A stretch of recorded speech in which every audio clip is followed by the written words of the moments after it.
Bună seara și bine ne-am regăsit la Puterile Secrete. Suntem astă seară alături de Georgiana Sâmbotin, astrologul nostru, prietena noastră. Bună seara, Georgiana, mă bucur că ești cu noi. A trecut o perioadă destul de lungă de când nu ne-am văzut și ne era dor de tine. Bună seara, doamna Olga! Bună seara, dragi spectatori, telespectatori! Mă bucur să ne revedem, să ne reauzim. Să știți că, de fapt, n-a trecut nici măcar o lună, dar ni se pare că a trecut foarte mult timp pentru că s-au întâmplat foarte multe evenimente. Dar, da, pentru că ni se pare că a trecut mult timp, zic și eu, bine ne-am regăsit după atâta, după atâta mar de vreme. Da, Așa spune-mi, că mă bucur. Georgiana, astăzi despre ce vorbim? Astăzi o să vorbim ceva ce n-am mai vorbit până acum.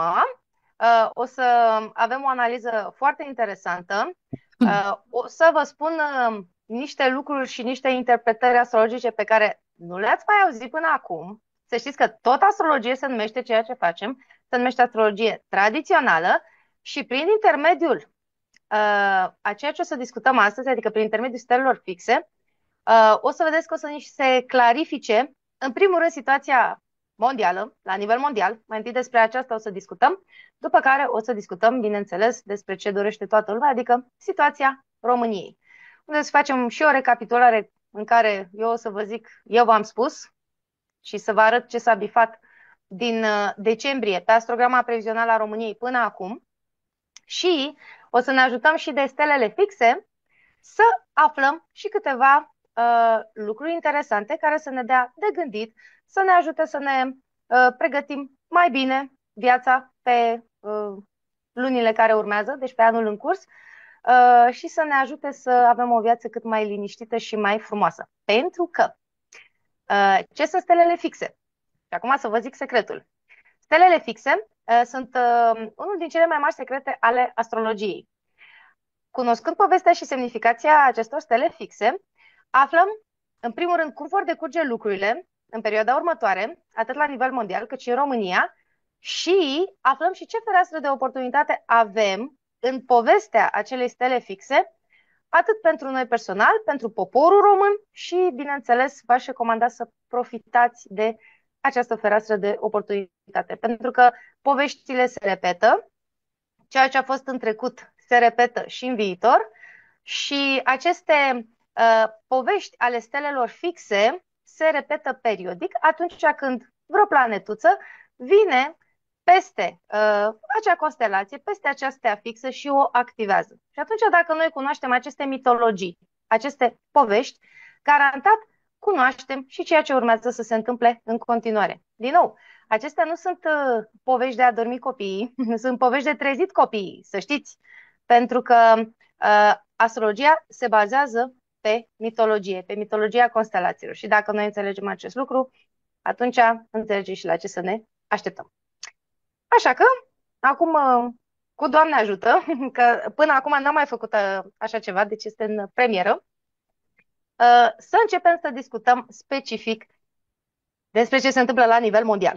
Și, în primul rând, pentru cei care mă urmăriți, să știți că noi am discutat ce se va întâmpla anul acesta, atât la nivel mondial cât și în România. Uitați-vă la emisiunile din decembrie și din ianuarie, pentru că acolo, în luna decembrie, noi am discutat astrograma previzională a României pe anul în curs, deci pe întregul an, iar în ianuarie am avut o emisiune legată de anul nou.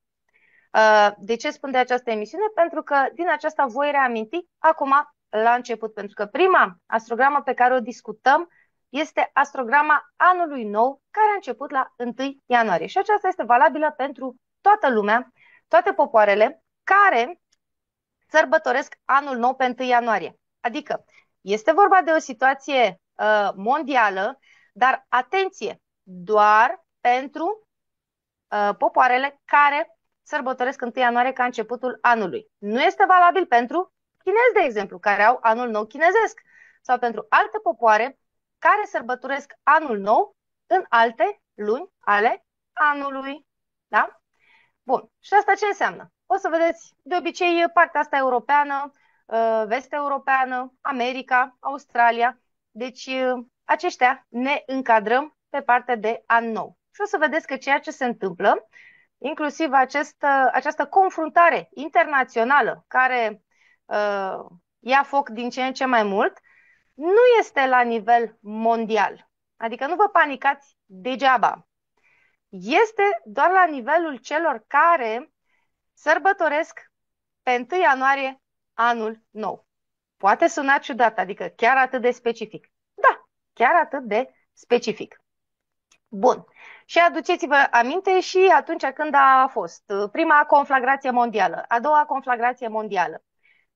Zice mondial, dar nu a fost chiar așa de mondial evenimentul. Au fost foarte multe țări, au fost inclusiv în cadrul țărilor respective multe zone în care nici nu s-a auzit de conflagrație sau zone în care viața mergea înainte fără nicio problemă. Deci de aceea nu vă mai speriați când auziți, aoleo, este conflagrație mondială, aoleo, toată lumea este în război. Nu, nu este toată lumea în război. Ok? Ca paranteză, pentru cei care ați văzut emisiunea cu anul nou chinezesc, chinezii o duc foarte bine. Asiaticii, deci toate țările asiatice care sărbătoresc anul nou chinezesc, o duc foarte bine anul acesta. Ei nu au problemă de războaie. China are o situație specifică pentru zona sa, dar este în control foarte mare, iar în rest o duc foarte bine. Ei sunt pe super plus, spre deosebire de noi cei care avem 1 ianuarie ca și dată de începerea noului an. Bun. Acum, pentru că am terminat și cu această introducere puțin ciudată, haideți să vedeți ce n-ați mai văzut până acum. Deocamdată hărți astrologice ați mai văzut până acum, dar ce urmează o să fie foarte interesant și chiar vă recomand să fiți atenți și să vă deschideți puțin mintea, pentru că o să vă găsiți singur niște răspunsuri extraordinare când înțelegeți că totul se repetă în funcție de povestea stelei fixe. Și acum, începem mai întâi cu situația mondială și o să dau screen share ca să putem să vedem astrograma anului nou. Anul nou care a început la 1 ianuarie 2025, ora 00, unde? La Greenwich. Da? Pentru că de acolo se dă ora exactă. Ok? Nu o să discutăm toată harta, o să discutăm doar câteva puncte extrem de importante pe care le-am discutat și în ianuarie, dar acum le reamintim. Pe harta anului nou, la nivel mondial, pentru cei care sărbătoresc 1 ianuarie ca și ziua noului an, se vedea un aspect important. Marte, retrograd în Leu, în opoziție cu Pluto în Vărsător.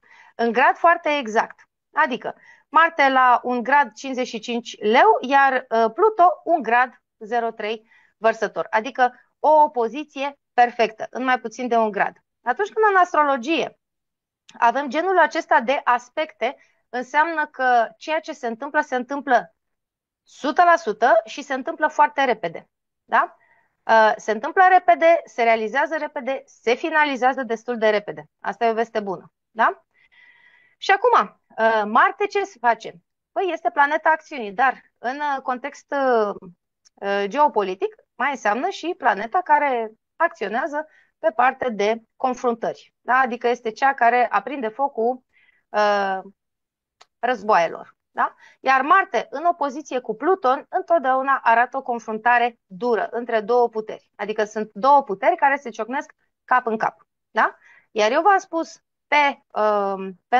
în ianuarie la astrograma anului nou faptul că această confruntare se dă între vechea putere, adică cei care au fost zeci de ani, adică de generații, de aceea avem leul, o să discutăm imediat, vechea putere și noua putere, Vărsătorul, da?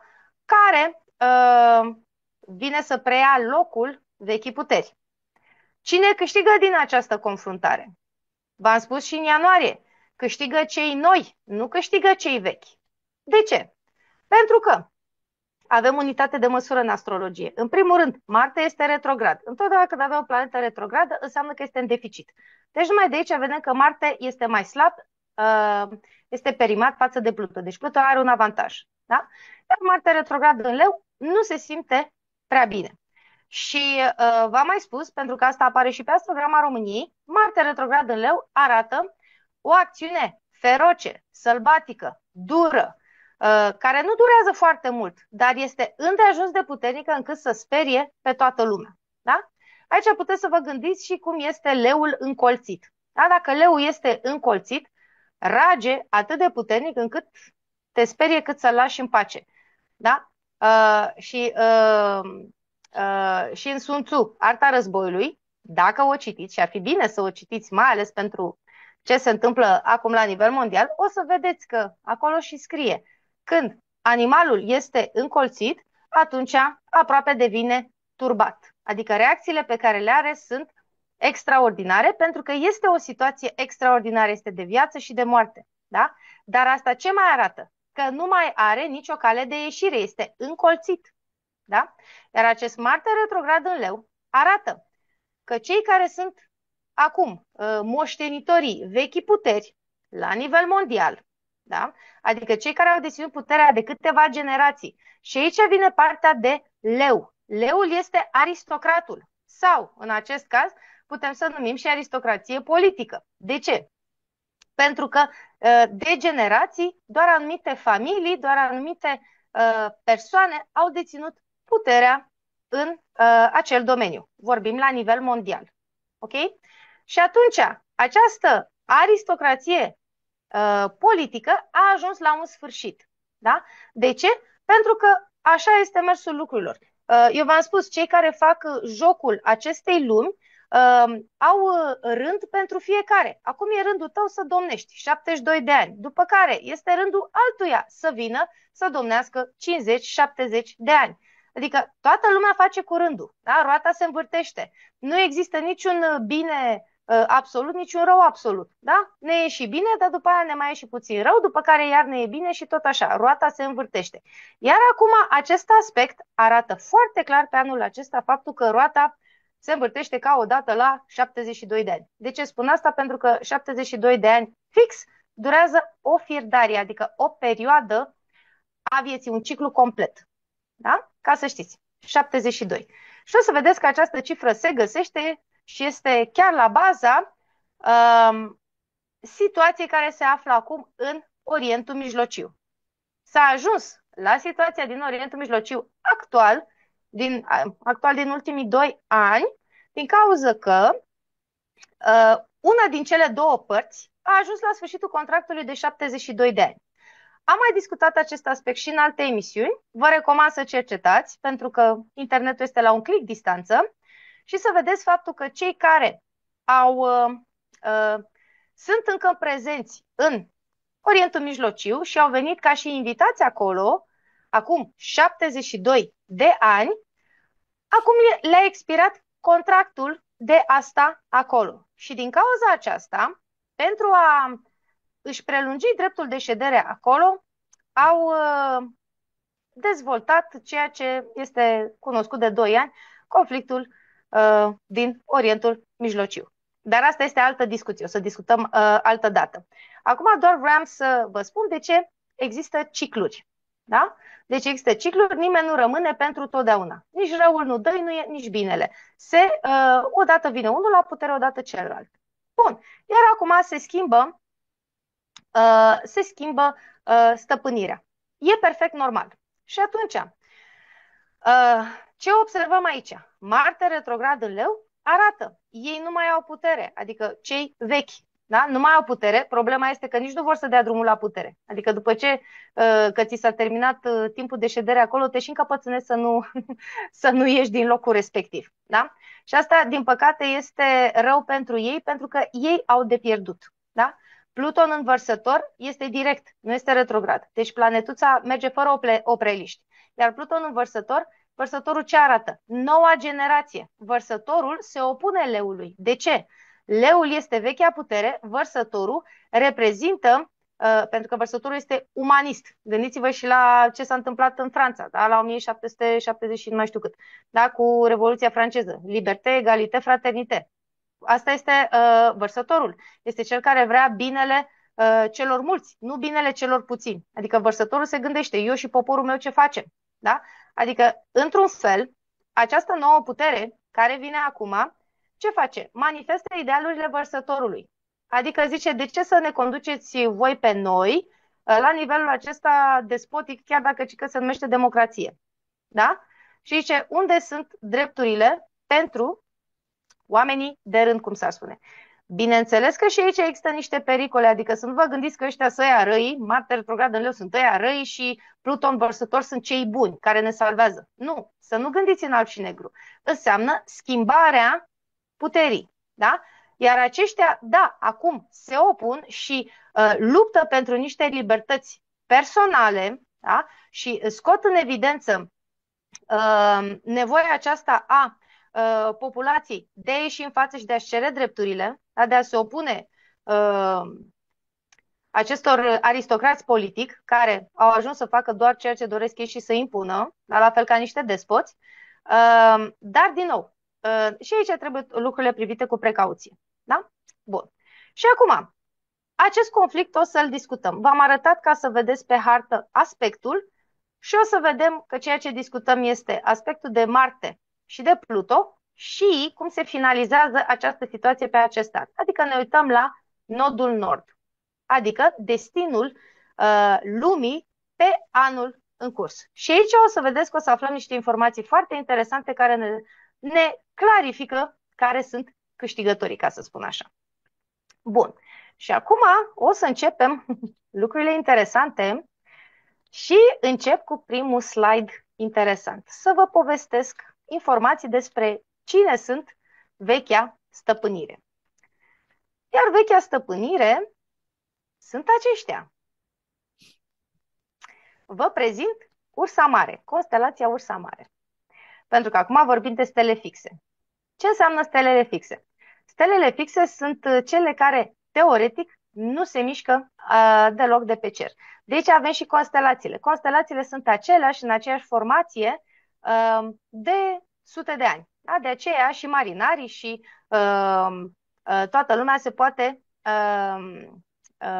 se poate lua după stele de pe cer. Toată lumea știe cum arată Ursa Mare, cum arată Ursa Mică, constelația Orion. Acele stele nu se mișcă, sunt fixe. Da? Și de aceea putem să le învățăm tiparul și să ne ghidăm după ele. Și atunci când o planetuță vine și aspectează, de exemplu vine și face o conjuncție pe una din stelele fixe din constelație, ce face?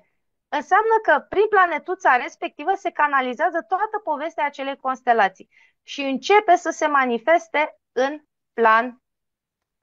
planul fizic, în plan real. Bun, și acum haideți să discutăm foarte clar, că o să vedeți, o să vă prindeți foarte repede despre ce este vorba. Și acum, Marte retrograd în Leu este conjunct pe steaua numită Talita. Este steaua care se află, uitați aici, în partea de jos a constelației Ursa Major. Și haideți să vedeți ce informații avem despre Talita. Da? În primul rând, ce este Ursa Mare? Este cea mai importantă constelație de pe cer. Da? Ok? Și este cea după care navigatorii se ghidează cel mai mult. Da? Pentru că după Ursa Mare poți foarte ușor să-ți dai seama care este steaua Nordului. Da? Ok? Steaua polară. Pentru că Ursa Mare fix în jurul stelei polare se învârte. Adică Ursa Mare sunt cei care dau tonul acum. Sunt cei mai importanți. Da? Elita veche. Ei sunt cei care dau tonul. Totul se învârte în jurul lor. La propriu. Da? Pentru că Ursa Mare este cea care se învârte în jurul stelei polare. Da? Deci aflăm cine este Marte retrograd în Leu. După care, ce calități aduce Ursa Mare? Și ne uităm ce zice Ptolemeu. Eu acum o să vă citesc din cărți. Adică să știți că acestea nu sunt informații prin channeling, nu sunt păreri, nu sunt metafore. Eu o să vă citesc din Ptolemeu, din Manilius, din cărți scrise de astrologi mai vechi, acum 100 sau 200 de ani, în baza textelor foarte vechi. Da? Adică noi vorbim acum de lucruri care se știu de sute sau chiar mii de ani. Da? Și ce spune Ptolemeu? Ce aduce Ursa Mare? Aduce o natură prudentă, suspicioasă, care nu are încredere în ceilalți, se controlează bine, este liniștită, dar persoana respectivă sau persoanele respective care sunt reprezentate de Ursa Mare, deși sunt de obicei calme, în momentul în care sunt provocate, au tendința de a fi extrem de furioase și de a se răzbuna oribil de crunt. Și aici vedem că rezonează foarte bine cu Marte retrograd în Leu, adică inclusiv și cu semnificația leului de a rage foarte dur. Mama, la un moment dat, a avut palpitații bruște, pulsul îi crescuse undeva pe la 170, a simțit că trebuie să se întindă. Eu vorbeam cu ea la telefon și îmi spunea că se simte foarte rău și aducându-mi aminte că ea are un torsăr, i-am spus să-l folosească și în câteva minute m-a sunat înapoi și mi-a zis că i-a trecut toată palpitația aia, inimă și a reușit să se liniștească. Recomand torsărul cu toată încrederea, cazul fericit în care mama a avut torsărul lângă ea și a salvat-o, era foarte stresată, că nu găsea o soluție și inima îi bătea din ce în ce mai tare. Îl recomand cu tărie, poate fi folosit și în momentele în care nu te aștepți sau nu ai o altă soluție la îndemână. Bun.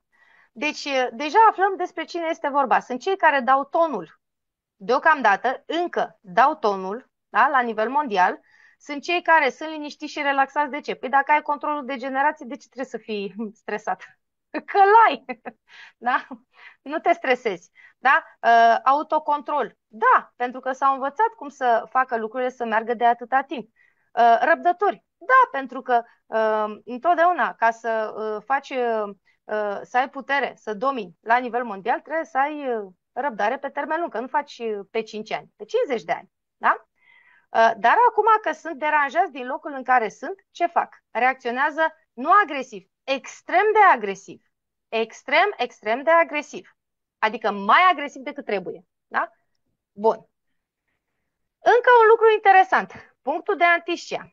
Pentru Marte, pentru semnificatorul acestor elite, da? Avem și un punct de umbră. Iarăși, Antiscia este alt secret pentru astrologie, da? Pe care vi-l spun. Vă spun toate secretele. Punctul de Antiscia înseamnă umbra, ceva ce este ascuns.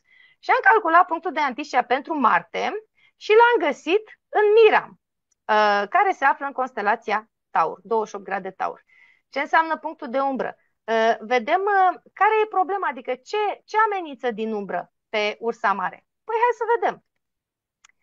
Avem un vânător care vine după ea. Pentru că Miram, această stea numită Miram, da? Uitați, se află aici, în brațul constelației Perseu. Iar Perseu este unul din cei doi războinici din constelațiile de pe cer. Avem doi războinici, Perseu și Hercule. Da? Bun. Și acum, ce face acest Perseu? În afară de faptul că taie capul meduzei, iar pentru cei care mă urmăriți de mai mult timp, știți că am spus că în România anul acesta se taie capul meduzei. Da? Adică Algol. Și o să vedeți că ceea ce se întâmplă la nivel mondial, astfel se oglindește și la noi. Adică această schimbare de ierarhie la nivel mondial se oglindește și în România prin schimbarea radicală care se face acum. Eu v-am mai spus de anul trecut că ceea ce se întâmplă acum nu s-a mai întâmplat de 35 de ani. Multă lume nu m-a crezut. Poftim. Eu v-am zis. Eu v-am spus. Să nu ziceți că nu v-am zis. Ok? Bun. Și acum haideți să vedem de ce e frică lui Marte retrograd în Leu, care manifestă calitățile ursei mari. Păi e frică de acest mare războinic, care vine cu amenințarea eliminării, nu? Că asta fac războinicii. Și ce face acest Perseu? Perseu este cel care și-a propus, da? Adică asta a fost destinul lui, să taie capul meduzei.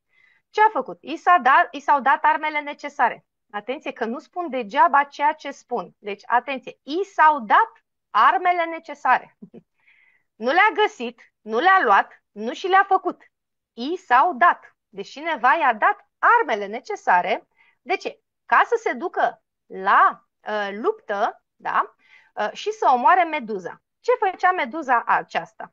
Meduza, cea care avea corp de monstru și cap de femeie, capul din care ies o groază de șerpi. Da, asta este capul Meduzei. Așa. Aceasta ce făcea? Păi mânca oameni și avea nevoie de sacrificii umane pe bandă rulantă. Și bineînțeles că era complet nepopulară din această cauză. Dar nimeni nu putea să o omoare pentru că privirea Meduzei pietrifica pe loc. Și atunci, nu prea puteai să te apropii de ea să o omori, că se uita odată la tine, pac, te făceai stană de piatră. Și atunci aici a venit Perseu. Și Perseu a avut această capacitate de a nu fi pietrificat de meduză și să-i taie capul meduzei. Da? Cu armele pe care le-a primit. Repet acest lucru. Bun. Ce face acest războinic? Este foarte puternic. Ne uităm la calități. Tot ce zice Ptolemeu. Cei care au calitățile lui Perseu sunt inteligenți, puternici, dar au tendința să mintă. Adică, ce înseamnă asta? Cei care sunt dușmanii vechii puteri, sunt puternici, au arme care le-au fost date, le-au fost oferite ca să înfrunte vechea putere, dar au și tendința să mintă. Poate să nu spună adevărul pe față sau să acționeze în ascuns. Da? Din nou, nu judecăm care sunt ăia buni, care sunt ăia răi. Noi doar observăm faptul că se întâmplă un eveniment de schimbare a puterii. Și atâta tot. Bun. Iar constelația Perseu ce mai arată? Evenimente care afectează mase mari de oameni. Deci se vede că este un eveniment care este la nivel internațional. Da? Deci nu afectează 3 oameni, 1000 de oameni. Mase populare, mase mari de oameni. Da? Și bineînțeles câteodată aduce și evenimente meteorologice nefaste. Dar aici este mai mult vorba de geopolitică. Da? Bun. Și acum vedem și putem să concluzionăm de ce îi e frică vechii puteri. De faptul că vânătorul care vine după ea este mult mai dotată și e mult mai dotat și mult mai puternic decât sunt ei. Da? Ok. Și sunt și în drept ca să vină să îndepărteze vechea putere. Bun. Acum haideți să aflăm cine este Pluton. Pluton, din nou, știți, nici dacă aș fi vrut să inventez lucrurile astea, nu puteam să le inventez. La ce o să vedeți cât sens are tot ceea ce vedem acum în constelații. Da? Ok, închei paranteza. Pluton sunt cei care se opun vechii puteri. Da? Iar Pluton îl găsim la un grad vărsător 03, unde este conjunct pe steaua Șam, uitați aici, S-C-H-A-M, Șam, care se află în constelația Sagita. Nu săgetătorul, atenție, ci Sagita, săgeata. Ok? Nu săgetător. Și de-aia arată și ca o săgetuță. Bun, ia să vedem cine sunt această nouă putere. Păi, constelația Sagita reprezintă arcul, săgeata, cu care Hercule a omorât vulturul care se hrănea din ficatul lui Prometeu. Aici avem lucruri foarte interesante de observat, că eu vă dau și teme de gândire, dar eu nu vă dau mură în gură. Deci, avem săgeata, avem proiectilul, care ce a făcut? A învins vulturul. Și acum, ia gândiți-vă câte țări au ca și heraldică vulturul sau Aquila. Temă de casă. Da? Deci, vulturul a fost învins de un proiectil, de o săgeată. Bun. Și acum, ce face această constelație? Păi, în primul rând, arată un vânător pe cinste, un vânător foarte priceput. Și ce am văzut la ursa mare, la ursoaică? De cine îi era frică? Care era punctul de umbră? Îi era frică de un vânător, da? De Perseu, de un vânător foarte priceput. Ia uitați că apare și aici. Adversarii lui Marte retrograd în Leu chiar sunt un vânător priceput. Se repetă informația. Da? Deși stelele sunt foarte diferite, constelațiile sunt foarte diferite, dar ia uite cum se conectează lucrurile. Da? Un vânător de succes. Și acum, ce face constelația Sagita? Aduce talent în aruncarea suliței, în trasul cu arcul sau cu proiectilele și garantează că îți nimerești ținta cu exactitate. Țineți minte și acest aspect. Îți nimerești ținta cu exactitate.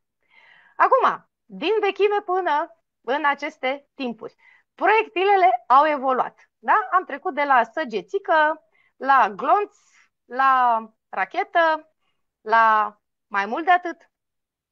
Despre asta este vorba. Deci, săgeata care se duce la țintă și săgeata care are ca scop nu este tir sportiv, nu este tras cu arcul de hobby. Da? Este o săgeată care trebuie să distrugă un inamic. Ok? Bun. Și atunci trebuie să înțelegem că cei care vin după vechea putere, li s-au dat armele necesare și se pare că folosesc săgeți mai mari, care garantat își ating ținta. De ce? Pentru că aspectul se face pe Sagita. Da? Și această constelație ați văzut ce aduce, da? Ce beneficii aduce. Bineînțeles că și cei care se opun, Pluton învărsător, are și el un punct de umbră. Da? Antiscia, punctul de umbră, este la 29 de grade Scorpion. Numai că acest punct nu îi dezavantajează neapărat. Dimpotriva, poate fi folosit în beneficiul lor. Și antiscia lui Pluto în Vărsător se găsește pe steaua Toliman, la 29 de grade Scorpion. Vedem aici, este steluța din Centaurus. Da? Din nou, nu este săgetătorul. Atenție! Centaurus. Bun. Ce face steluța asta numită Toliman? Păi, interesant este că iarăși are treabă cu evenimentele care afectează mase mari de oameni. Măi să fie. Și ce face? Amplifică ieșirile, plimbările în stradă, da? Cu mai mulți oameni. Faptul că lumea este foarte nemulțumită și începe să fie vocală, da? Revoltă împotriva vechiului regim. Da? Adică această stea este, hai să zicem că este precursoarea schimbărilor radicale. Gândiți-vă cam ce a fost în 89 în România, cam acel gen de context îl realizează steaua Toliman. Și asta ce ne arată despre cei care se opun vechii puteri? Că au suportul maselor populare și inclusiv poate să funcționeze pe două fronturi, adică mai întâi cu săgețica, da? Dar și amplifică nemulțumirea popoarelor, da? Și îi încurajează să iasă în stradă, să-și ceară drepturile și chiar să le obțină. Aici, bineînțeles că noi, oamenii de rând, putem să profităm, pentru că da, este în avantajul nostru. Da? Ok. Deci până acum am aflat cine sunt cei doi. Și acum haideți să vedem și nodul nord în Berbec. Că eu v-am spus, nodul nord arată care este scopul, finalitatea, destinul pe anul în curs. Iar din această conflagrație, da, din această provocare care există între Pluton și Marte, aflăm ce se întâmplă. Și aici o să rămâneți și mai paf decât acum. Nodul nord este la 1 grad în Berbec și are conjuncția pe steaua Cherb din constelația Pegasus. Și haideți să vedeți cine e Pegasus, că și eu am rămas mai paf de atât nu se poate. Pegasus este căluțul cu aripioare, da? Care ne place tuturor, toată lumea știe, da? Calul cu aripioare, da? Care, dar nu știm cum a fost născut. Pegasus a fost născut din sângele Meduzei după ce Perseu i-a tăiat capul. Și ia uitați cum narativa, cum povestea are sens complet. Ursoaicei mari îi este frică de Perseu, de marele vânător, care vine cu arme care i-au fost date, în spate vine cu puterea popoarelor, da? Și ce face Perseu? Taie capul Meduzei. Iar din această tăiere a capului Meduzei se naște Pegasus. Și o să vedeți ce face Pegasus, da? Constelația Pegasus. Se naște Pegasus, da? Din acest sacrificiu al vechii puteri. Plus Neptun, să nu uităm. Neptun fiind regele mării. Acum să știți că Neptun zguduie, Neptun ca și semnificație, acum vorbim de planetuță. Să știți că Neptun zguduie destul de bine când se face simțit, adică la propriu. Poate să fie vorba de cutremure fizic, da? Adică să avem cutremure mari, dar mai poate să fie și cutremur ideologic sau cutremur la nivel social. Da? Adică care este finalitatea cutremurului? Se dărâmă ceea ce este vechi, se curăță și după aia trebuie să reconstruiești. Da? Bun. Și acum, ce face constelația Pegasus? Aduce ambiție, vanitate, entuziasm, capriciu și o judecată greșită. Haideți să aflăm mai mult. Care este povestea constelației Pegasus? Că am vorbit cum s-a născut Pegasus, da? Dar care e povestea, semnificația constelației? E vorba de situația în care un om numit Belerefon era foarte plictisit de ceea ce se întâmpla în planul fizic și a zis, băi, m-am plictisit pe aici, totul este repetitiv, ia să mă duc eu sus până în Olimp să văd ce fac zei. Dar ca să se urce până la zei, n-avea scară. Și atunci a zis, ia stai că îl îmblânzesc eu pe Pegasus, că ăsta așa zboară și zboară degeaba că n-are pe nimeni în spate, ia să mă fac eu chiriașul lui, da? Zbor eu cu Pegasus până sus la zei și uite așa ce tare sunt eu. Da? Adică aici ce a avut? O mândrie excesivă. A crezut el că poate să facă mai mult decât poate. Până la urmă a reușit să-l îmblânzească pe Pegasus. Adică Pegasus l-a lăsat, ok, hai, urcă-te pe mine, hai, dacă vrei până sus, hai că te duc și până sus, de ce nu? Că și așa nici eu n-aveam nimic de făcut. Până aici toate bune și frumoase. Numai că la un moment dat, când Pegasus a zburat foarte, foarte, foarte, foarte sus, l-a aruncat, deci când a fost sus de tot aproape de Olimp, l-a aruncat din spate pe Belerefon. Ăsta care credea că e mare și tare și e pe cai mari, la propriu. Da? Și Pegasus i-a zis, las că te învăț eu o lecție. Hai că te duc sus de tot. Da, cum să nu? Tu ești șeful, tu mă conduci. Și după aia l-a aruncat de sus de tot. Partea bună e că Belerefon nu a murit, dar a fost ciuntit pentru că i s-au rupt diverse oase și după aia, când s-a întors în societate, toată lumea îl umilea și spunea, ia uite ce fraier ai fost tu. Ai crezut că poți să faci ceva, dar de fapt n-ai putut.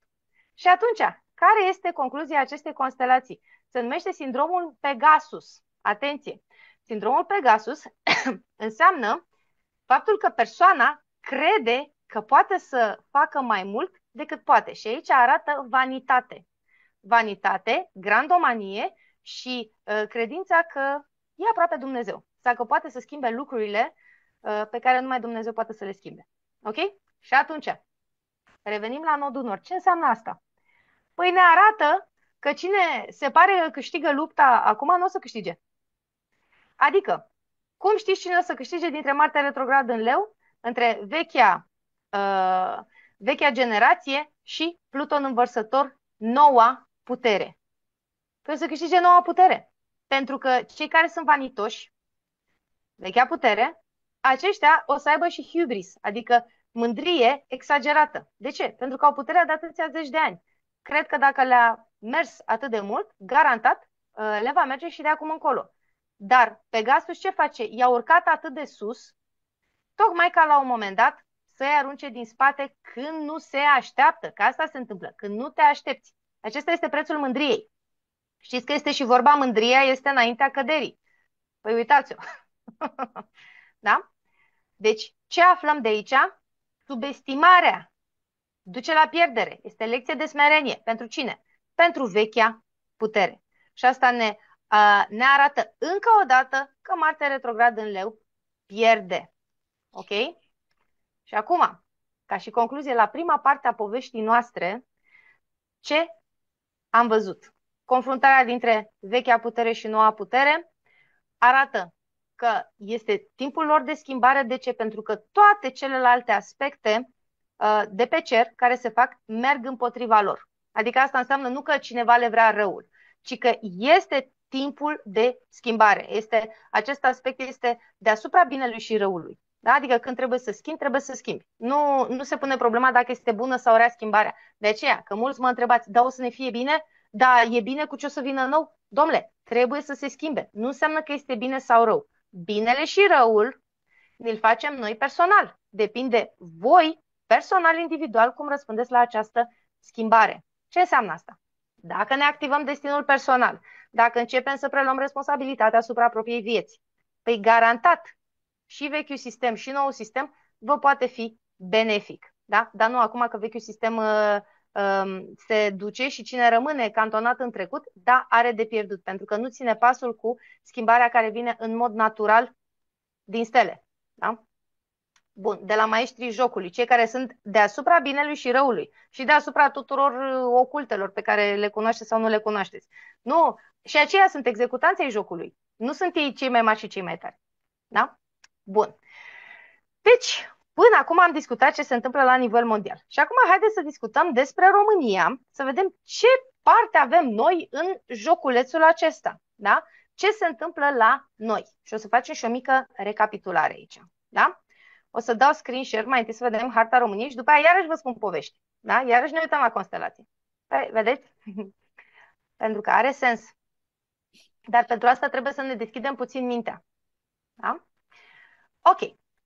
Acum, ne uităm pe harta României și haideți că tot am vorbit de conflict, hai să vedem unde este partea noastră în acest conflict, pentru că și România, pentru data de 22 decembrie, atunci când a intrat în vigoare noua astrogramă previzională a României pe anul în curs, a prins acest aspect de Marte retrograd în Leu în opoziție cu Pluton. Dar e adevărat că l-a prins în alt grad. Ok? Adică Marte nu este la 1 grad în Leu, este la 4 grade Leu, în opoziție cu Pluto, care tot rămâne la același grad, că Pluto se mișcă foarte lent. Da? Și acum, Marte în Leu este conjunct pe o stea fixă, nici nu trebuie să vă arăt că un singur lucru trebuie să vă zic aici, pe o stea fixă numită Altarf din zodia, din constelația, mă scuzați, deci nu zodia, constelația Rac. Da? Ca și semnificație, nu ni se spune mare lucru despre Altarf, decât atâta. Se numește sfârșitul. Adică ce înseamnă? La întrebarea unde are loc, se întâmplă situația din România sau când participă România la această conflagrație, la sfârșit, la spartul târgului. Da? Adică când lucrurile sunt pe finalitate, pe ultima 100 de metri. Ok? Deci, vă citesc ce spune Allen în numele stelelor. Zice așa: Altar semnifică sfârșitul sau cum mai este tradus în alte cărți, privirea. Privirea, adică sclipirea din ochii leului. Că lângă constelația Rac este constelația leului. Și atunci este sclipirea din ochii leului. Da? Atât. Am aflat despre ce este vorba. Și mai avem un lucru interesant legat de cum putem să fim implicați. Ne uităm la constelația Rac. Și Racul ce este? Racul, vreau să vă dau share totuși, să vedeți și Racul, să vedeți constelația Racului, că e mai bine cu imagini, că așa ne rămân. Ăsta e Racul. Constelația, nu zodia. Deci constelația. Constelație. Bun. Și pe cer există 2 războinici, după cum vă spuneam, da? Perseu și Hercule. Și amândoi mor la fel. Adică sunt omorâți de animale foarte mici. Unul de un scorpion și altul de un rac. Pentru că racul este cel care a mușcat călcâiul lui Hercule. Da? Și uite așa l-a învins. Adică Hercule, marele războinic, nu a putut fi învins de nimeni, dar un rac l-a învins. Asta ne arată și ce poate să se întâmple pe viitor în această poveste de schimbare a puterii. Adică implicația României în această situație poate să fie buturuga mică care răstoarnă carul mare. Pentru că racul este un animăluț micuț care mușcă de călcâi cel mai mare războinic care există. Poate să fie și această semnificație. Da? Adică noi să avem o implicație micuță, dar care are conotații mari. Ok? Bun. Și acum, pentru că am aflat și acest lucru, ne întoarcem la astrograma României pe acest an și facem o mică recapitulare. Da? Adică ce s-a bifat deja pe acest an.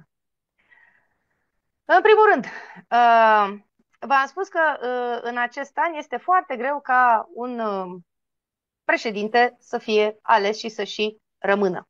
Da? Acest lucru s-a bifat. O să vedem și Juno de ce acest aspect încă rămâne în expectativă. Este still loading, cum se spune, este încă în încărcare, nu s-a terminat. povestea cu cine este șeful statului sau nu. Ok? Și o să vedem de ce când vorbim iarăși de stelele fixe. După care, ce s-a mai bifat de aici? Faptul că partenerii străini ne lasă cu buza umflată. V-am mai spus, pe Astrograma României, puteți să revedeți emisiunea. Uranus retrograd în casa a 7-a, casa partenerilor străini, arată că atunci când ne este lumea mai dragă, partenerii străini ne lasă cu ochii în soare. După cum puteți observa în ultimele luni, exact despre aceasta este vorba.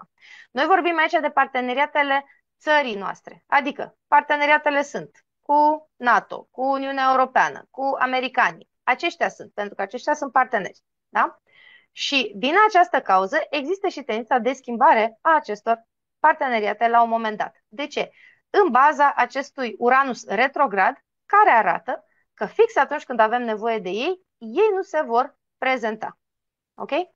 Bun. Sau nu-și fac partea pe care au promis-o. Că fiecare partener, într-un contract, are partea mea, partea ta. Eu fac asta, tu faci altă. Iar ei nu o să-și respecte promisiunile contractuale. Da? Acesta este aspectul. Bun. Se întâmplă și acest lucru.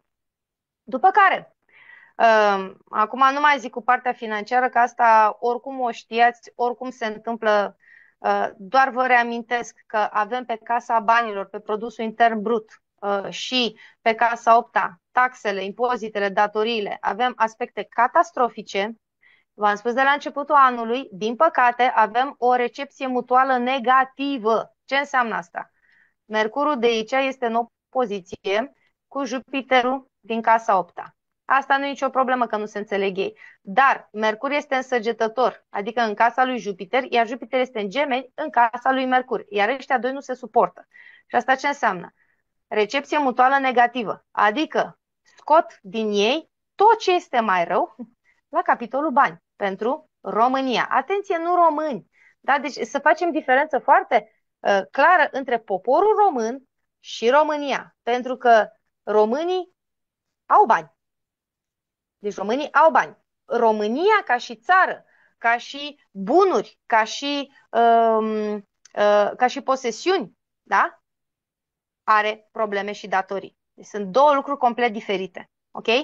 Adică, ca și țară, care este problema de aici? Eu v-am spus de 3 ani de zile că noi trăim pe datorie. Țara noastră se îndatorează din ce în ce mai mult. V-am spus acum un an și ceva, deci pe astrograma previzională a României pe 2024. Deci ce a făcut în decembrie 2023?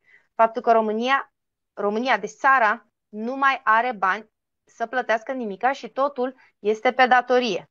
Deja acum, nu că suntem pe datorie, suntem ce poate să existe după datorie. Îndatorirea datoriei. Da? De ce? Pentru că scopul este ca de aici, din această situație în care am fost atrași, în baza destinului României, deci să nu spuneți, vai, nouă ni se întâmplă, aoleu, vai de mine, ce viață groaznică avem, că Dumnezeu ne pedepsește. Nu ne pedepsește, ne pune niște provocări, nouă ca și popor, în care să înțelegem că avem și noi niște lucruri de făcut. Adică nu putem să lăsăm lucrurile doar să ni se întâmple. Bun, dar această recepție mutuală negativă ce face? Păi, ne îndatorează și mai mult. Jupiter retrograd în Gemeni aduce datorii peste datorii, ceea ce deja știți, deci e foarte evident. Iar Mercur în Săgetător poate să aducă și, de fapt poate, aduce, că a adus deja, și înstrăinarea ultimelor bunuri de valoare ale României. Da?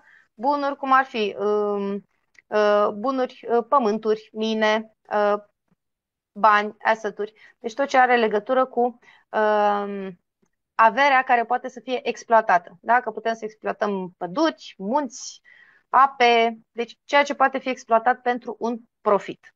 Da? Bun, s-a bifat și asta și se bifează în continuare. Da? Ok, din păcate.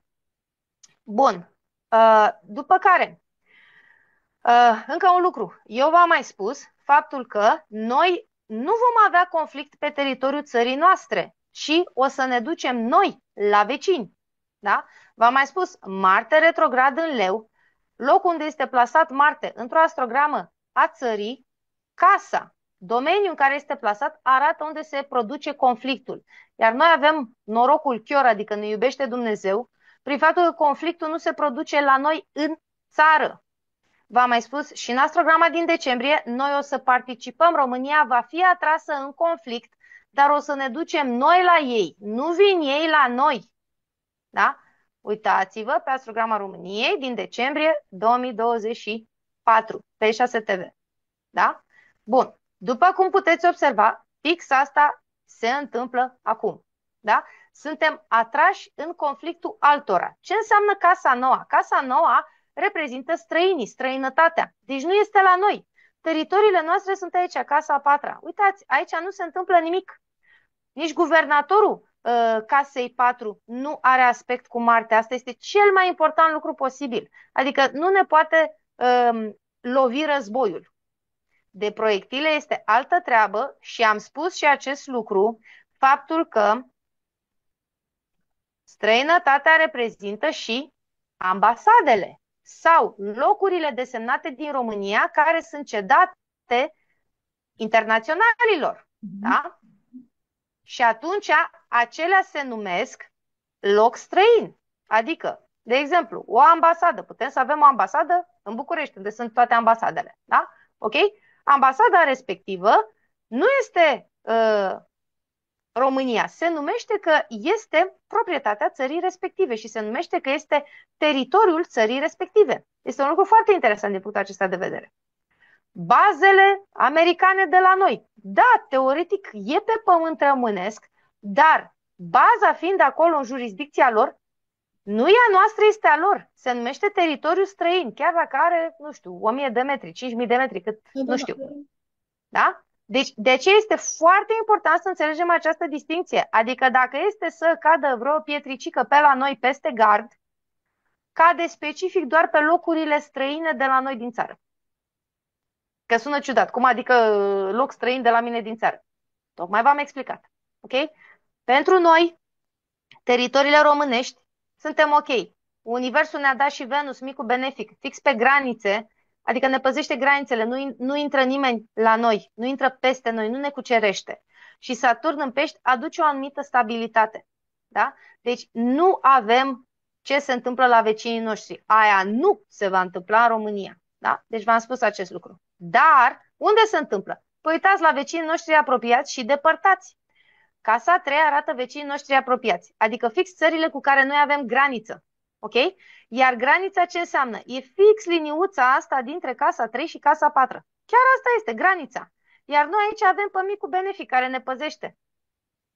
Micul benefic care păzește granița. Nu vine la noi, nu intră la noi. Dar aici avem, vecinii noștri au conflict mare, este Pluto aici, da? Vecinii noștri apropiați cu graniță și vecinii noștri mai depărtați, ăștia de la 2-3 blocuri distanță, de la 2-3 granițe distanță, Orientul Mijlociu, sunt vecinii îndepărtați, da? Rusia e vecin îndepărtat deocamdată, da? Americanii sunt vecini îndepărtați, da? Intră pe casa nouă. Și aici vedem cum vecinii îndepărtați se ceartă cu vecinii apropiați și de aia noi nu putem să dormim noaptea. Dar nu vin la noi în casă. Da? Deci e foarte important acest lucru. Bun. Dar este implicare în război. De ce? Pentru că este Marte retrograd. Și atunci, unde avem o planetuță retrogradă pe astrograma previzională a țării respective, înseamnă că garantat trebuie să se întâmple ceva acolo și noi să acționăm în domeniul respectiv. Vrem, nu vrem, suntem atrași. Da? Și atunci, da, va fi atragere în război, dar ne uităm puțin la casa 6. Casa 6 reprezintă forța de muncă a României. Da? Și vedem că fix guvernatorul casei 6 este chiar acest Marte. Adică se vor duce la luptă cei care sunt cadre armate. Cei care sunt, adică deja lucrează în domeniul respectiv. Da?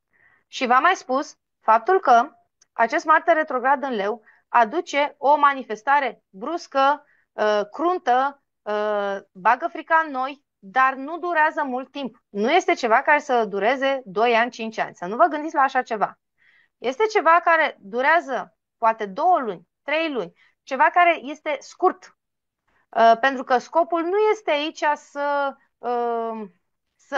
această confruntare să se țină mult timp. Scopul este ca această confruntare să sperie popoarele, să sperie popoarele astfel încât să-și dea seama, domnule, e nevoie de o schimbare radicală, adică nu mai putem să continuăm așa și vrem pacea cu orice preț. Iar la noi în România, această situație va fi creată în care românii să zică, da, vrem pace cu orice preț. Poate ați mai auzit asta și în altă parte. Și atunci, care e problema? Păi suntem apăsați din mai multe părți. În primul rând avem datorii peste datorii.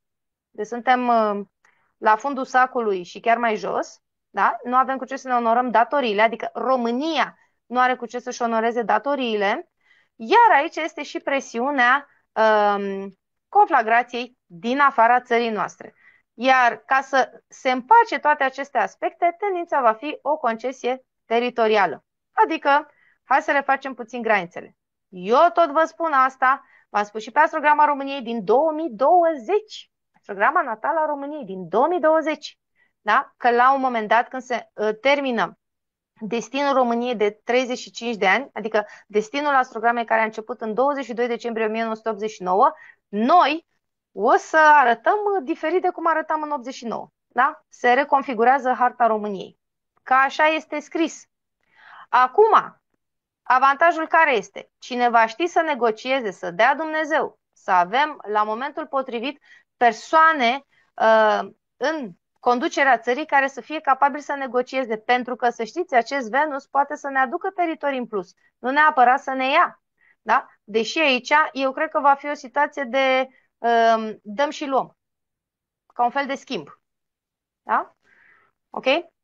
Bun. Și acum, haideți să... Repetă lucrurile, Georgiana, mă gândeam acum la 1940, când am pierdut iară o bucată și mă refer la cedarea quadrilaterului, care a fost pur și simplu, am pierdut-o pentru că n-a avut cine să negocieze pentru noi. Eram într-o situație similară în care n-aveam un guvern, n-aveam pe nimeni care să țină partea României. Iar acum se repetă situația. Da. Pentru că, de ce situațiile se repetă? Din punct de vedere astrologic, vă spun. Și în viața noastră se repetă. Am probleme cu banii și se repetă chestia asta. Sau am probleme cu soțul și se repetă asta. În orice relație cu orice soț. De ce? Pentru că înseamnă că acolo este o experiență pe care noi încă nu o procesăm, nu o conștientizăm și nu acționăm. Și atunci pentru România, pentru poporul român, deci pentru acest areal unde ne aflăm, lecția asta se tot repetă, toți suntem deposedați, tot ni se ia, nu sunt persoanele potrivite. Poate ar trebui să învățăm de aici să preluăm inițiativa și să fie odată și persoane potrivite. Da? Să ascultăm vorbele de duh ale lui Petre Țuțea, care ne-a spus cu lacrimi pe obraz să nu mai votăm români care nu-și iubesc țara. Și n-am înțeles asta. Da. Da. Ce merge mai departe? Da. Acum, noi până nu o să ne trezim individual fiecare dintre noi, degeaba așteptăm să vină Xulescu pe Calal și să ne salveze. Da? Sau Ileana Cosânzeană pe Calal și să ne salveze. Nu o să se întâmple acest lucru. Pentru că, așa cum avem noi destinul, nodul nord învărsător, trebuie destinul țării noastre, da? Cu nodul nord învărsător. Noi trebuie să ne salvăm, poporul trebuie să se salveze, nu conducătorii poporului. Dar asta nu putem să facem decât dacă individual fiecare dintre noi face munca de a ne trezi, de a intra pe destinul propriu, de a începe să fim conștienți de propria persoană, să ne ocupăm de noi, de familia noastră. De acolo începe totul. Da? Deci degeaba dorim schimbări, vrem să meargă bine țării. Ok, dar tu ce faci pentru tine în primul rând? Tu faci ceva pentru tine? Te respecti tu pe tine?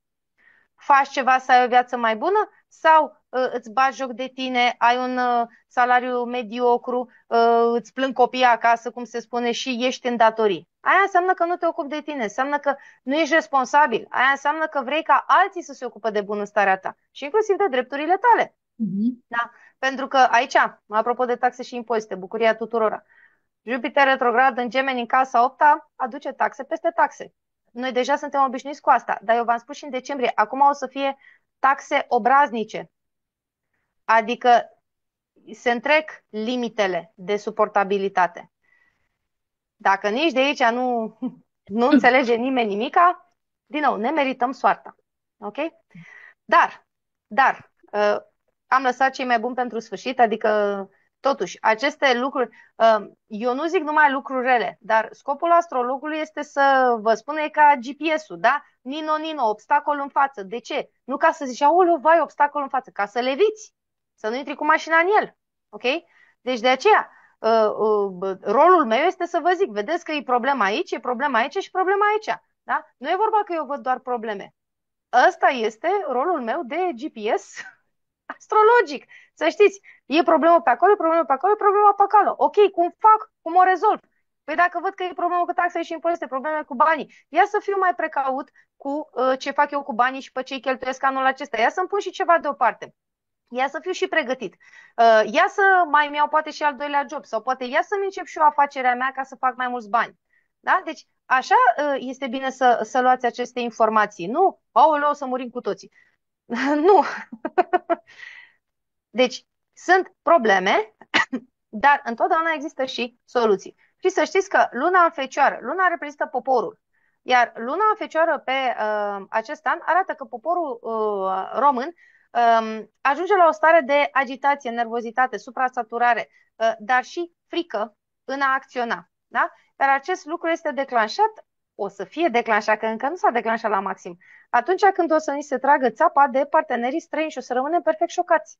Atunci o să înceapă poporul român să se trezească și să-și dea seama, ok, trebuie să fac ceva și pentru mine, nu să stau după ce ar trebui să facă guvernul, după ce ar trebui să facă administrația, după ce ar trebui să facă partenerii străini ai României. Da? Deci să înceapă să iasă din situația asta de victimă. Să știți că luna în Fecioară, în partea negativă, are tendința să se victimizeze, să zică sunt legat de mâini și de picioare, nu pot. Și le ia până în brațe.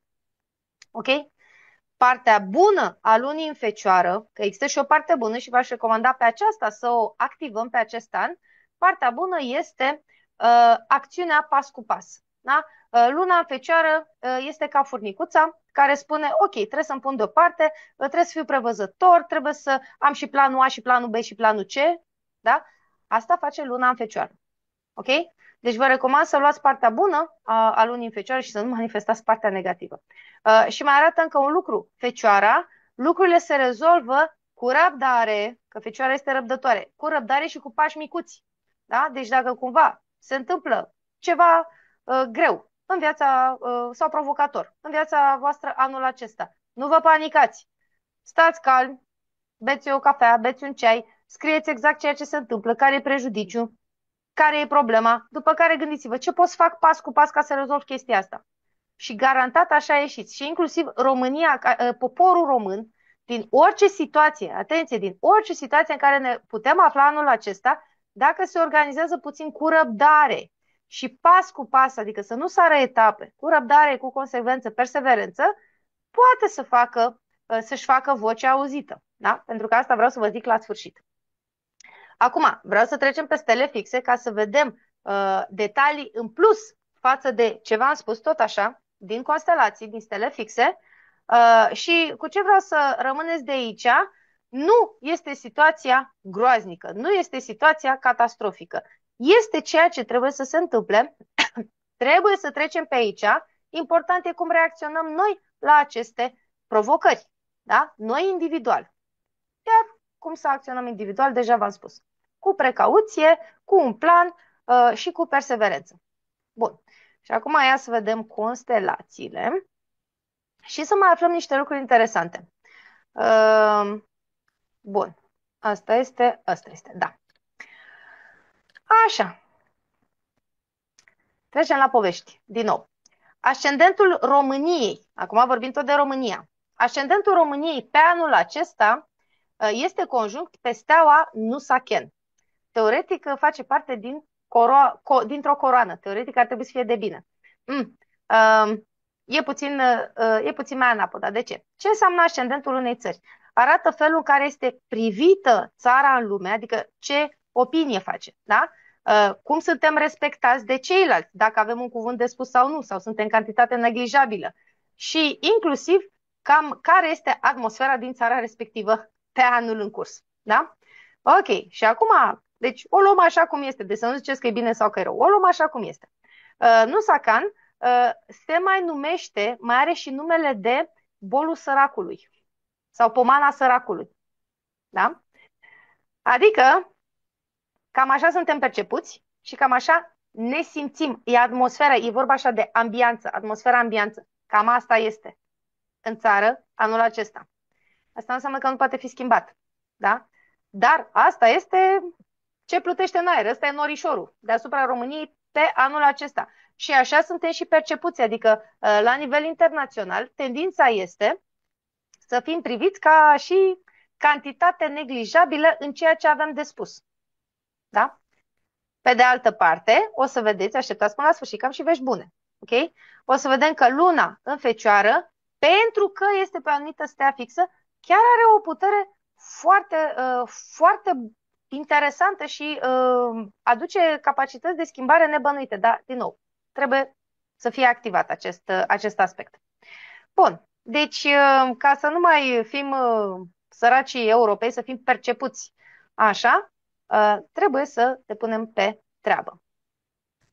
Acum, luna, că vă spuneam de lună, da? Luna în Fecioară este conjunctă pe steaua de Nebola. Este cea de aici, din coada Leului, constelației Leu. Atenție, nu zodia Leu, ci constelația Leu. Sunt două lucruri complet diferite. Bun.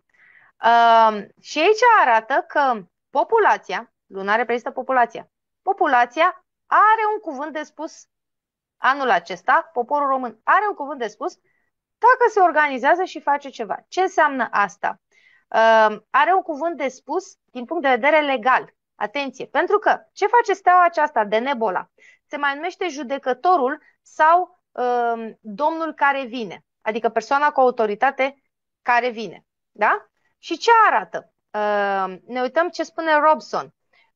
Steaua de Nebola aduce o judecată dură, radicală, aduce o furie a celor care sunt năpăstuiți, da? Deci furie pentru cei care au fost deposedați sau care s-au simțit nedreptățiți, adică din punct de vedere legal, chiar au fost nedreptățiți, nu că li s-a părut lor, da? Ok? Deci țineți cont de acest aspect de legalitate, deci de litera legii, da? Și arată că anul acesta chiar ne va durea, ca să zic așa, de capra vecinului, pentru că de Nebola face pe cei, deci poporul care are conjunct, este conjunct pe această stea, să înceapă să se intereseze de ce face și vecinul. Îi e bine lui vecinul? Sau, ia uite, i s-a întâmplat asta lui vecinul, poate mi se întâmplă și mie. Ia să învăț din ce se întâmplă acolo. Ia să fac ceva, să contracarez. Da? Bun. Și acum, această steaua ce aduce? Aduce afinitate pentru acțiuni legale. Dat fiindcă este fix steaua populației, poporului, pe de Nebola, arată că pe acest an poporul român va avea capacitatea să schimbe lucrurile chiar și radical, în bine, dacă va face anumite acțiuni legale împotriva taxelor și impozitelor abuzive, împotriva unor măsuri care sunt obraznice. Repet acest cuvânt, adică întreg buna măsură. Da? Deci să știți, pe anul acesta, prin intermediul părții legale, poporul chiar are putere. Ok? Și aspectele bune, mai ales când este luna conjunct cu de Nebola, adică luna nu doar ca și semnificator al poporului, ci luna în general. Când luna este conjunctă cu o stea, o potențează foarte puternic, cu o stea fixă. Da? Și aici arată posibilitatea de progres și de reformă. Poate să fie reformă legislativă, poate să fie progres, adică să progresăm de la o clasă politică la altă clasă politică. Dar, vedeți, cuvântul cheie pentru steaua de Nebola este partea legislativă, nu altceva. Adică vocea poporului nu se aude în piață, se aude pe cale legislativă. Despre asta este vorba. Bun, deci aceasta era vestea bună pe ziua de astăzi. Acum, pentru o clarificare interesantă, că eu v-am zis cu partea asta de alegeri că sunt cam complicate. Da? Ceea ce ați și văzut și pentru decembrie și pentru primul tur ce am avut prin martie, nu mai știu când. Da? Ok? Și de ce s-a întâmplat acest lucru? Păi haideți să ne uităm pe Juno, asteroidul contractelor, că acolo vedem de ce totul a rămas într-o stare de indecizie. Pentru că Juno, asteroidul contractelor, se află la 16 grade Scorpion și este conjunctă pe steaua Zuben al Genubii. Această stea se află în constelația Balanță. Și acum să vedeți șmecheria. Sunt cele două talere ale balanței. Da? Un taler e ghinionist, unul este norocos. Da? Adică, Zuben al Genubii, talerul acesta reprezintă prețul insuficient, iar talerul celălalt, Zuben el Shamali, reprezintă prețul suficient. Ăsta aduce lucruri bune, ăsta aduce pagubă. Și acum, dar fiindcă Juno a fost conjunct, adică este conjunct pe tot acest an, pe stea numită prețul insuficient, putem să o luăm chiar la propriu. Nu, candidații nu au fost suficient de importanți sau puternici, astfel încât să încline talerul acesta, să facă click. Da? Să facă click funcția scaunul prezidențial, da? Și să se lipească acolo. Da? Bun. Și ce mai arată acest preț insuficient?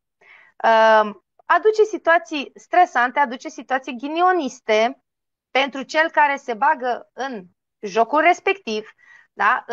Și după cum puteți observa, și cei care au participat în acest concurs electoral de-a lungul acestui an, vedeți că le-a cam adus ghinion, ca să zic așa. Ok? Deci, mare atenție. Și mai avem aici un aspect la care e bine să fim atenți, adică chiar și învingătorul, câștigătorul contractului, rămâne tot pe acest aspect de Zuben al Genubii și este bine să fie atent la ceea ce se întâmplă în continuare, pentru că poate să aducă un succes neașteptat. Deci această stea, Zuben al Genubii, aduce un succes neașteptat, după care o cădere rapidă. Da? Adică de aceea se numește prețul insuficient. Adică și dacă câștigi și ai un beneficiu din cauza acestei stele, vei plăti scump acel beneficiu. Și până la urmă am ajuns la concluzia, mai bine nu mă băgam. Da? Adică, aici concluzia care ar fi? Cei care nu s-au băgat în această cursă electorală ați ieșit mai câștigați decât cei care au participat. Da? Din cauza acestui aspect. Bun, v-am clarificat și cu Juno. Acum, haideți să mai vedem încă câteva aspecte, tot așa de clarificare. Nodul Nord, destinul nostru pe acest an, este conjunct pe steaua Difta, pe care nu cred că am pus-o. Da, cred că... Stați o clipă că nu o găsesc. Da, n-am pus-o din greșeală. Da. O să las deocamdată aici. Pe steaua Difta, care se găsește în constelația Cetus. Cetul este balena. Și ce arată această stea fixă? Arată faptul că anul ăsta, vrem, nu vrem, garantat schimbarea trebuie să facă. Exact asta face această stea, Difta sau Deneb-Kaitos. Zice, schimbarea este obligatorie. Da? Zice, Robson spune, după descrierea lui Ptolemeu, această stea este de natura lui Saturn. Cauzează autodistrugere prin forță brută, asta e vorba de autodistrugerea vechiului sistem, atenție, probleme și ghinioane și automat aduce schimbarea obligatorie. Adică vrem, nu vrem, garantat, schimbarea trebuie făcută. Adică se face de la sine putere. Da? Și iarăși ne amintim de ce discutam mai devreme cu această schimbare de putere. Da? Marte retrograd în Leu în opoziție cu Pluton în Vărsător. Ok? Bun. Și acum, mai vedem și încă un lucru interesant despre Nodul Nord. Avem Anticia, punctul de umbră, care este pe steaua Zavijava.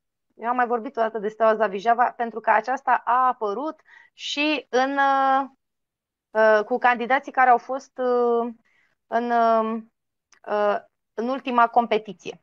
Da. Pentru că erau 3 candidați care au soarele conjunct pe aceeași stea. Da?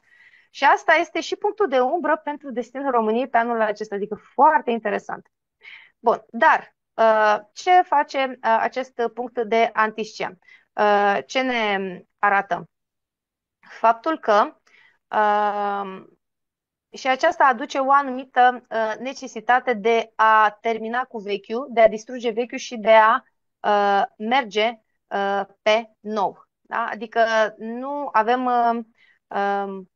nu avem ce să facem, adică garantat trebuie să trecem prin acest proces. Adică și punctul de umbră al nodului nord, tot pe partea asta de schimbare ne duce. Da? Și acum haideți să vedem cu teritoriile. Mai vedem încă un aspect în plus, dar aici nu mai am fotografii, așa că o să stau doar să vă povestesc, că mai bine să ne vedem față în față. Casa a patra, cu spida casei 4, granițele și ceea ce înseamnă teritoriile României, fundul cerului, adică este conjunct cu steaua Rotanev din constelația Delfinul. Da? Și aici ne arată încă un aspect interesant față de ceea ce urmează să se întâmple. Care este povestea Delfinului? Constelația Delfinului, zice, este asociată cu povestea Amfitritei, care a fost deița mării și pe care Delfinul a convins-o să se căsătorească cu Neptun. Și ea a zis, băi, ai dreptate, este cel mai bun bărbat din lume, gata, mă căsătoresc cu el. Dar dacă nu o convingea Delfinul, atenție, nu se băga în relație. Deci, arată faptul că ce se întâmplă și cu teritoriile noastre are legătură cu persoasiunea. O să fim convinși că e alegerea bună, că este situația bună. Pe de altă parte, aici avem și partea de persoasiune pentru cei care o să poată să vorbească pentru România, pentru interesele românești, da? Pentru interesele țării, vor putea să fie persuasivi, da? Și să aibă un cuvânt de spus. Deci, vedeți, acest aspect poate fi înțeles din două părți. Adică ori ne conving ei, ori îi convingem noi pe ei. Da? Depinde, pentru că, asta vă spun ce am învățat și eu din... Depinde cine la negociere, cine ne reprezintă. Da, dar acum vreau să spun un lucru foarte important pe care l-am învățat de la unul din profesorii mei de astrologie, Oscar Hoffman, care a spus așa: în momentul în care povestea unei constelații intră în aplicare, acolo sunt niște roluri. De exemplu, aici avem Delfinul care o convinge pe Amfitrita. Și acum, în momentul în care... Deci, noi deja am intrat în povestea asta. Acum, noi trebuie să fim șmecheri, să fim înțelepți, ca noi să luăm rolul Delfinului. Nu să luăm rolul lui Amfitrita care e convinsă de Delfin. Da? Deci, de aceea, când se intră pe povestea unei constelații, dacă noi ne alegem un rol și rămânem pe rolul respectiv, atunci ceilalți din situație vor trebui să se conformeze rolului pe care noi l-am ales. Da? La fel ca atunci când eram copii și ne jucam de hoții și vardiștii. Și ziceam, eu vreau să fiu vardistul. Iarăși eu sunt hoțul. Păi ce să-ți fac? Am zis înaintea ta. Da? Adică mi-am ales deja rolul. Da? Deci ceva de genul acesta se aplică și aici. Bun. Deci cine are putere de convingere, de aceea v-am spus că granițele noastre pot fi protejate, schimbarea oricum se face, dar putem să și primim, nu doar să dăm. Da? Iar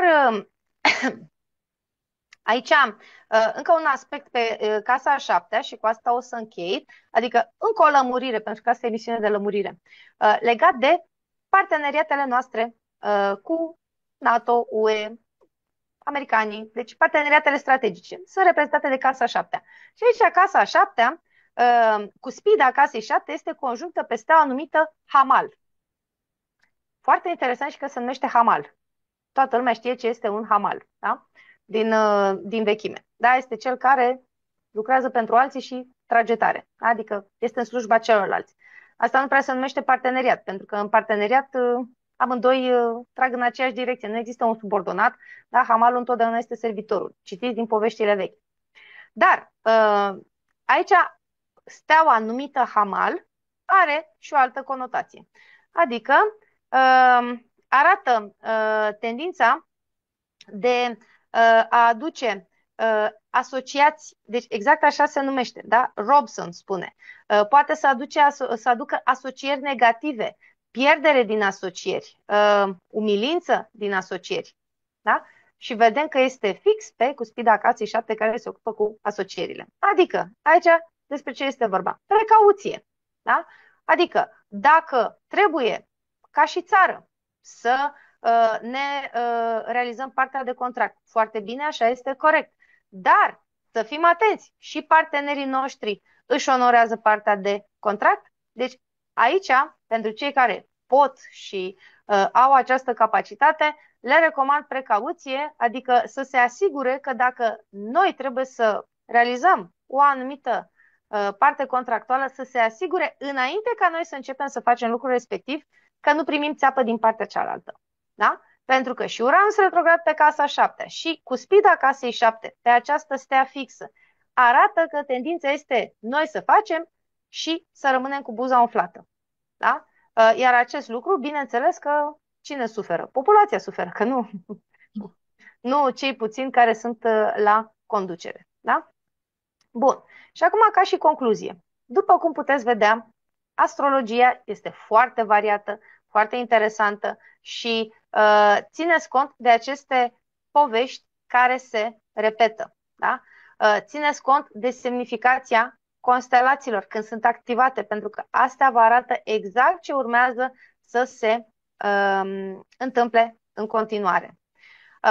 Am încercat să vă aduc și lămuriri pentru Astrograma României, pentru că mulți dintre voi m-ați întrebat, ați scris mesaje, dar nu mai spui nimic nou despre România. Și eu tot v-am spus că n-am ce să spun nou pentru că nu se schimbă nimic, am făcut deja Astrograma previzională. Totuși am zis, hai să încerc să aduc niște completări și să vedem unde ne aflăm acum. Da? Sfatul astrologic, că, din nou, sfatul meu ca și persoană e egal cu 0. Da? Nici măcar nu știu să dau sfaturi din punctul ăsta de vedere. Da?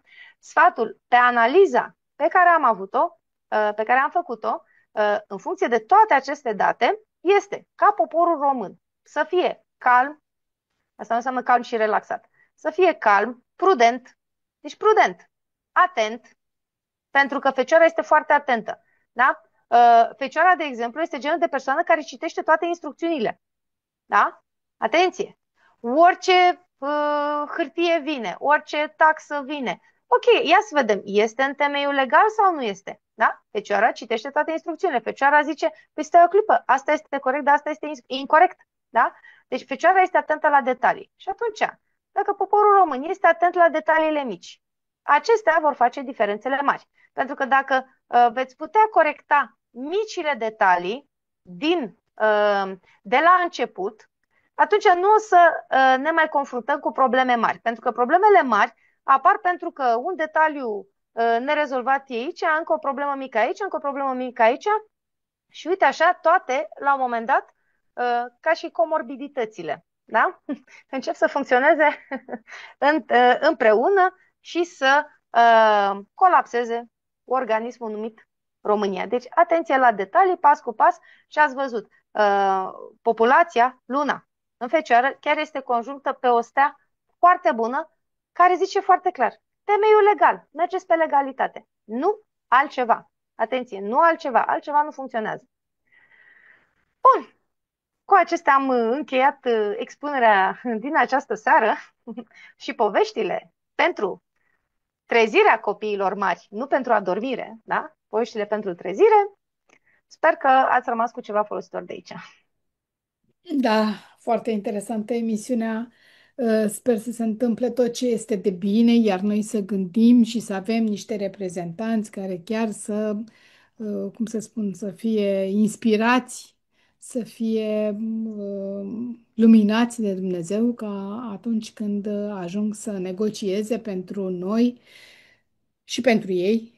Așa. Exact, că și pentru ei, că e pentru interesul tuturora. Nu e mă sacrific pe mine pentru binele celorlalți. Toți, în momentul, și aici, scuze, fac o mică paranteză, doamna Olga, în momentul în care noi facem ceva bine pe destinul nostru, să știți că toată lumea profită.